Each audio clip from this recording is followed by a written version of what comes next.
하나님 말씀은 느헤미야 9장 7절 8절 말씀입니다. 우리 같이 함께 읽겠습니다. 주는 하나님 여호와시라. 옛적에 아브라함을 택하시고 갈대아 우르에서 인도하여 내시고 아브라함이라는 이름을 주시고 그의 마음이 주 앞에서 충성됨을 보시고 그와 더불어 언약을 세우사 가나안 족속과 헷 족속과 아모리 족속과 브리스 족속과 여부스 족속과 기르가스 족속의 땅을 그의 씨에게 주리라 하시더니 그 말씀대로 이루셨사오매 주는 의로우심이로소이다. 아멘. 주는 의로우시다. 주는 의로우시다. 피조물인 사람이 하나님을 의롭다고 인정을 합니다. 피조물이 하나님을 판단의 대상으로 놓고 있는 것입니다. 이것이 하나님의 인격성이 어떠한가라고 하는 것을 보게 됩니다. 하나님과 피조물인 인간이 이 질적 차이는 극복할 수 없습니다. 무한대의 질적 차이가 있기 때문에 피조물이 하나님을 판단의 대상으로 삼을 수가 없습니다. 그런데 바로 여호와 하나님은 언약의 하나님으로서 우리와의 관계성 안에 계신 하나님을 의미한다고 말씀을 드렸습니다. 그러니까 이 여호와라고 하는 이름은 하나님을 드러내는 모든 계시의 총화라고도 할 수 있습니다만 또 하나는 스스로를 얽어매는 게 됩니다. 하나님이 아닌 다른 피조물들은 이름은 그 존재를 규정합니다.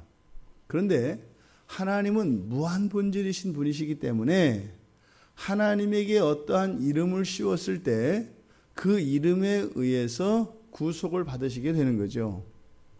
그러니까 이 여호와라고 하는 이 이름은 하나님께서 사람과 관계를 맺기 위하여 언약의 당사자가 되셨을 때 스스로를 구속하신 것을 의미하는 이름입니다.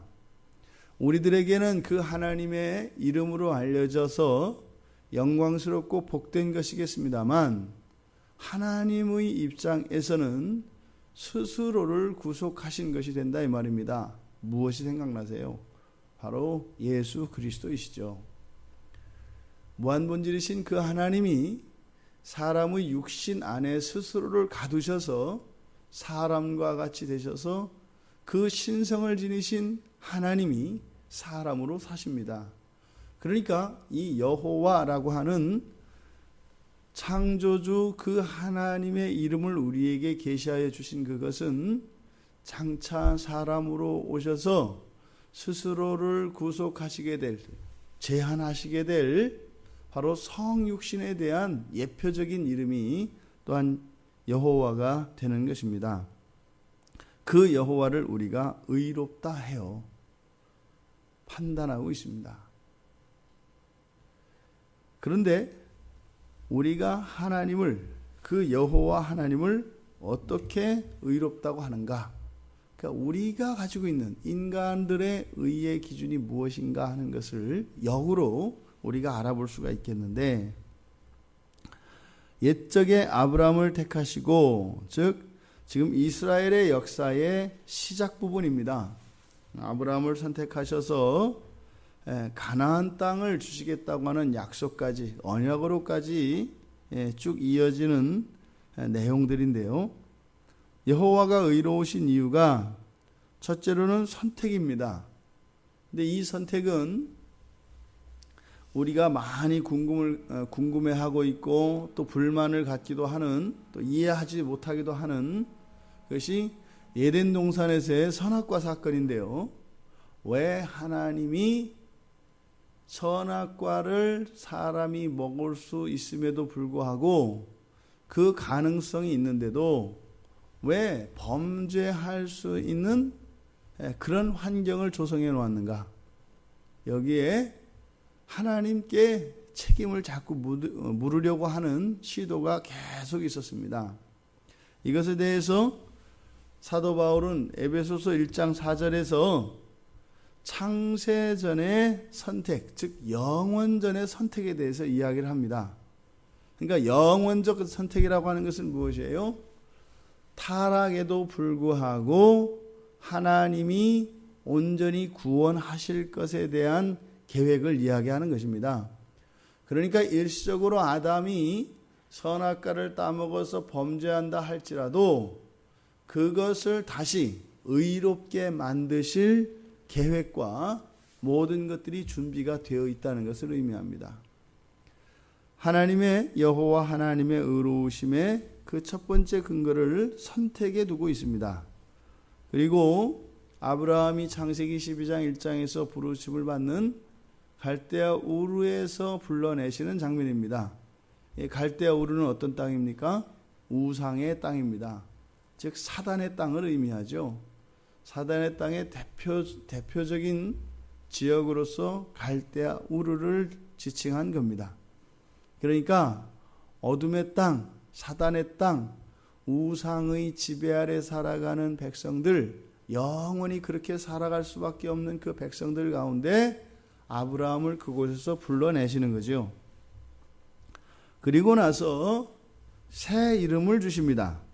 창세기 17장에 가면 4절 5절에서 이제는 아브람이 아니라 민족의 아버지가 아니라 열국의 아비가 되죠. 그러니까 새 이름, 새 피조물이 됩니다. 그러니까 그 우상의 땅에서 우상의 땅인 갈대아 우르에서 아브람을 불러내어 이제 새로운 땅에서 아브라함으로 살아가게 하신다 이 말입니다. 지금 이 내용들은 우리가 예수 그리스도를 알지 못하다가 그리스도를 믿게 되는 그 모든 과정과 동일합니다. 우리를 선택하셨고 우리를 인도해내시고 우리에게 새 이름을 주죠. 우리에게 주신 이름이 무엇인가요? 그리스도인이라는 이름입니다. 히브리서에 보면 로마서에 보면 로마서 4장 16절과 17절에 보면 예수 그리스도를 믿는 자들은 아브라함의 자손이 된다고 합니다. 그러니까 이 그리스도인이라고 하는 것은 바로 또한 구약에서 아브라함의 자손, 즉 새로운 이름을 새로 가지게 된 이름인 아브라함의 자손이 된다고 이야기를 합니다. 우리가 이제는 사단의 지배 아래 있는 자들이 아니라 하나님의 통치, 예수 그리스도의 통치 아래 있는 새로운 피조물이 되지요. 또 하나님이 그 언약을 지키심으로써 언약을 세우고 그 언약을 지키신 것, 이것을 가지고 하나님을 의롭다 합니다. 그러면 하나님에게 의롭다고 하였던 이 기준은 동일하게 우리들 자신에게도 적용이 됩니다. 그래야 의롭게 됩니다. 의로움에 대해서 이렇게 이야기했기 때문에 말이죠. 그렇다면 우리가 어떻게 의롭게 될 수 있겠습니까? 선택을 수용해야 합니다. 하나님의 선택을 우리는 받아들여야 한다 이 말입니다. 그리고 하나님의 인도하심에 순응하는 삶을 살아야 합니다. 갈대우르 땅에 있어서는 안 되는 거예요. 거기를 떠나가야 되는 거예요. 어디로요? 하나님이 지시할 땅으로 가야 되는 겁니다. 이것이 우리들의 의로움인 거죠. 그랬을 때 하나님이 주신 새 이름, 그리스도인이라는 이름으로 살아야 하는 겁니다. 나 김아무개로 사는 것이 아니라 이제는 하나님이 주신 그 새 이름, 그리스도인, 예수의 사람이라고 하는 그 새 이름으로 살아가야 하는 것입니다. 그리고 하나님과 세웠던 이 언약을 우리가 지킬 때 비로소 우리가 의롭게 된다는 것을 알 수 있습니다. 불가능하죠. 이 이야기가 모세오경의 이야기입니다. 하나님은 의롭다 하였지만 우리는 어떻다? 우리는 의로울 수 없다는 겁니다. 부패성으로 인해서 철저히 우리의 악을 좇아 의로우신 하나님과 함께 동행하되 늘 하나님의 의로움에 반하는 행동으로, 반하는 생각으로 살아가는 전형이 바로 족장의 역사에 나타나 있는 겁니다. 우리는 의로울 수 없다는 겁니다. 또한 지금 이 부흥을 경험하고 있는 이 시점에서 이 이스라엘 백성들은 바로 이들이 죄로 인하여서 바벨론에서 이미 포로 생활을 했다 이 말입니다. 그러니까 철저히 그 한계를 경험했던 것입니다. 그래서 우리가 의로울 수 있는 것은 단 한 가지 방법밖에 없어요.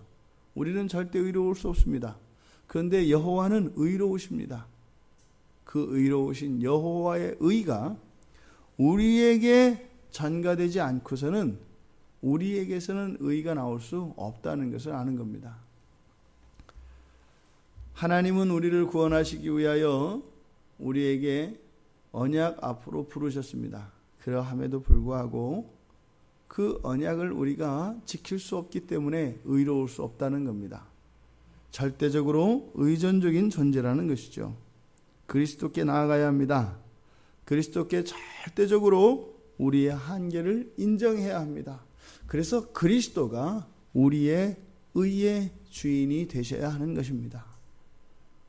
하나님이 주시는 믿음이 아니고서라도 우리는 예수 그리스도밖에는 우리가 살아날 가능성이 전혀 없다는 것을 논리적으로도 우리가 받아들일 수 있습니다.